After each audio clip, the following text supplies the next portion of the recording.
Hi friends, welcome to Movie Recaps in English. The time being I will show you today film Sum of Scene, which is a action, crime, drama, thriller film from 2005 titled Harsh Times. Let's start now. Watch and you take care. Jim is an ex-soldier who suffers PTSD and has nightmares about his battlefields in the past. Dressed in a suit, he arrives at Sylvia's house. She is his best friend's girlfriend who prohibits him from drinking because he's addicted to it. While waiting for him, Jimbo bursts compliments to her. Mike is unemployed unlike Sylvia, who is a lawyer. He lies to her about his job searches, but Jim has come to help him find one. Despite Sylvia's warnings, they decide to share a morning beer while discussing Jim's financial situation and relationship. They arrive at LAPD to pick up a document. Jim finds out that he is no longer eligible as a police officer candidate. He loses control and starts raging at the car next to him, but Mike calms him down and convinces to call up the sheriff's department, trying his luck out there. They decide to get F up. They both pick up some beers and head to the cash register in the liquor store. Mike wants to buy just a few ciggies, not the whole pack, but the cashier does not allow it. Jimbo calls him an asshole and takes a few cigs from the pack. He doesn't give a what cashier wants. Outside the store, Jimbo feels like a gangster after seeing a man being chased by Amigo with a gun. They got Pisto and Frejos. The only thing missing is Mary Jane. While watching a merchant on the street, they notice that he hides his bag of substances near a well. It is decided to borrow and pay later to the nice guy. Guess Sylvia is not gonna be happy about today's successful job searches, and they make a bet that Jimbo will get laid today. Patty, a Mexican girl, does not let Jim come inside the house, which he ignores and goes to see his ex-girlfriend. He cannot wrap his head around why Letty is together with the douche after everything they've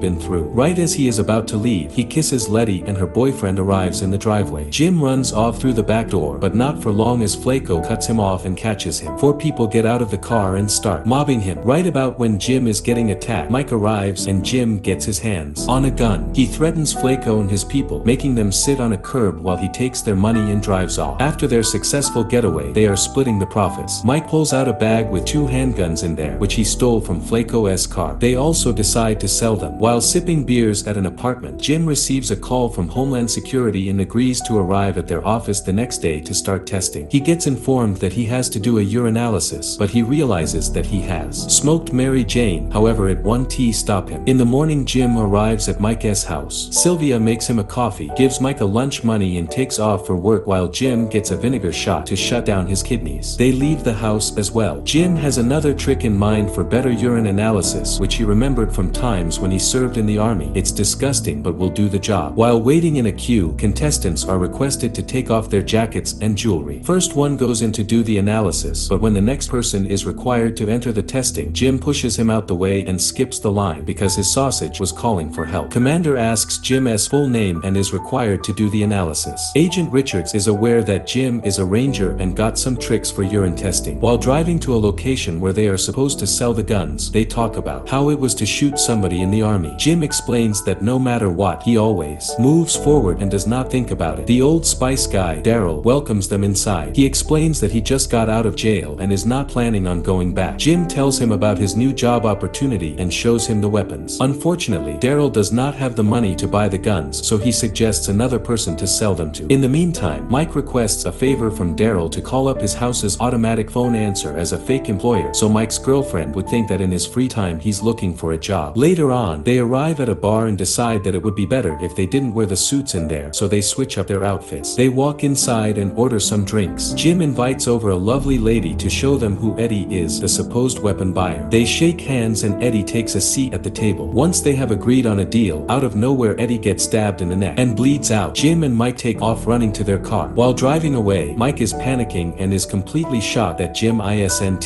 Jim explains how in the army he saw way worse when one of his buddies got his arms and legs blown off yet still survived. When Mike arrives home, Sylvia explains to him how she feels like she is handling everything on her own and that Mike is her little baby. He advises her to listen to the fake audio message Daryl had left for him. Unfortunately, Daryl did not put the phone down fast enough and Sylvia hears Jimbo's voice in the background. She gets upset and throws Mike out of the house. "Get out of here," she yells as Mike is leaving. With Mike sleeping on his couch, Jim receives a call from Agent Richards to inform him that he has passed the analysis and is required to come in that day to continue testing. Jim explains that he is capable of passing the psychological test with ease. As Jim has already finished his test, Richards suggests grabbing a coffee. He reveals to Jimbo that he got dropped off from LAPD because of his psych tests. Jim is told that he will get his Spanish Spanish knowledge tested and is welcomed here, as people from the above have eye on Jim. While Jim is getting tested, Mike is sitting in a lobby waiting for a job interview. The interviewee comes and realizes that he and Mike are old friends. They get in the elevator and go up to his office. Mike picks up Jim from his testing and offers him a beer. He is thrilled to tell him about his possible new job, his hourly rate and the benefits. Jim explains how he is selected for a polygraph test and that he will pass it with no problem whatsoever. While sitting in a lie detector chair, Jimbo is explained how he is supposed to answer the questions, however lies on the test about smoking Mary Jane. The old man who's testing him lets him know that he's been doing polygraph examinations since Jimbo was in Daddy's Jewels. He cannot trick him. Agent Richards meets with Jim and tells that they have a problem with his candor. They walk into the regional director's office where Mr. Gillespie is seated as well. Agent Richards explains the situation of how they have found THC metabolites in his analysis. Jim says that he was angry about not getting into LAPD, so he smoked a joint. Mr. Gillespie, who runs several operations, wants Jim to join the anti-narcotics program in Latin America because of his fearless behavior in the army. He can slice wankers like butter. Jimbo mentions that he wants to get married, but despite the fact, agrees to join the team in Colombia. He leaves the office and hops in the car, where they crack open a few cold ones to celebrate the good news for both of them. Right as they are drinking the beer, a police car behind them tells them to pull over. Jim says, "I can dump these guys," and rip the video out their trunk. They're afraid of the stolen gun in their car. The police officers get out of the car and pull out their guns. "Let's see some hands," one of them yells. Turns out the police officer is a friend of theirs, and they have a chat about Mike S. and Jimbo S. new jobs. Jim does not hesitate and offers him to buy their gun. However, Leo refuses and suggests another guy who might be interested. He leaves his phone number and they agree to go clubbing in the evening, but Mike throws it out of the window the second he leaves. In the evening, they arrive at a friend's house. Tucson congratulates Jim on getting a new job while Jimbo offers him to buy the gun. Being hyped up, he buys the pistol straight away, afterwards offering them to go clubbing, but Jim suggests a better plan: to go to Mexico. As they are on their way, they drive by Sylvia's house so Mike could tell her about the good news of getting a job. She is happy and kisses him. They head off to the bedroom. Jimbo and his friend are impatient to wait, so they decide to hurry him up. Mike, a bit blown away, gets out of the bedroom and tells him that he's staying. Jimbo isn't happy because it's their last chance of hanging out, as he will go to Colombia. "You're like my brother," he says. However, Sylvia doesn't want Mike to go with him. She thinks he's a dangerous man. Mike mentions that he promised, making her angry. She won't be there if he leaves. However, they leave the house and head to Mexico anyway. Jim wakes them up and greets them with his girlfriend, Marta, and her family. They all go to the lake where they are drinking beers, sitting by the beach on huge rocks while women are washing their clothes. Jim tells both of his friends that he is being sent off to Colombia and probably will not marry Marta. Mike suggests that Jim rather marry her and move to Mexico, to which Tucson agrees. Jim does not care and tells that he will go. The friends are at a small Mexican festival where live music is being played. They are sipping beers and Jim suggests Mike to have a dance with a girl who has eyes on him. Mike does not want to cheat on Sylvia, but agrees to have a dance with her. Jim and Marta head to his car, where they start making out. He is completely drunk, but Marta informs him that she is pregnant and wants to have the baby. Jimbo completely loses control and puts a gun to Marta's head. Mike notices what is happening and manages to calm him down. They get a hold of Toussaint and drive off. On the driveway, Jim has gone nuts. He is drinking and speeding, but Mike tries to slow him down. Toussaint is speechless. When they drop him off, he suggests Jim get serious psychiatric help, but Jimbo isn't interested in his recommendations at all. He dismisses him. While Jim is explaining the situation with Marta, he casually mentions that he has 40 pounds of pot in the trunk. He suggests dropping it off, earning some spare cash. Mike gets pissed at him and demands to be dropped out of the car, causing Jim to lose control. He pulls out a gun, aiming it towards Mike, who is completely disappointed in him because he could never point a gun at him. However, agrees to go and drop off the goods. They arrive at Casper's house. Jim pops the trunk and picks up the bag. He mentions they have to leave, so Casper shouts for somebody to bring out the cash. Turns out Casper's friend with the money is Flaco. Both enemies get out their pistols and point their guns at each other. Everyone suggests Mike to leave, but he doesn't listen. Jim loses control and shoots Flaco, Casper, and two more of his friends, despite Mike's begging to not do so. He is completely blown away by Jim's action. Jim jumps in the car and they take off, but Grandpa with a shotgun runs out of Casper's house and shoots towards their car, hitting Jim with a couple of bullets. Mike has stopped the car and wants to take Jim to the hospital. However, no matter what, Jim does not want to get taken care of. He can't feel his arms and legs. He's badly injured and just wants Mike to end his life and leave as fast as he could. He whispers, "You wanted to know what it was like to kill someone." Mike puts a gun to Jim's head and says, "I love you." He pulls the trigger and runs. runs away. Jimbo will not go to Colombia for sure. Sylvia has packed all her belongings in the car. Still in shock, Mike hugs her. The end. Thank you for watching. Subscribe if you'd like to see more videos like this.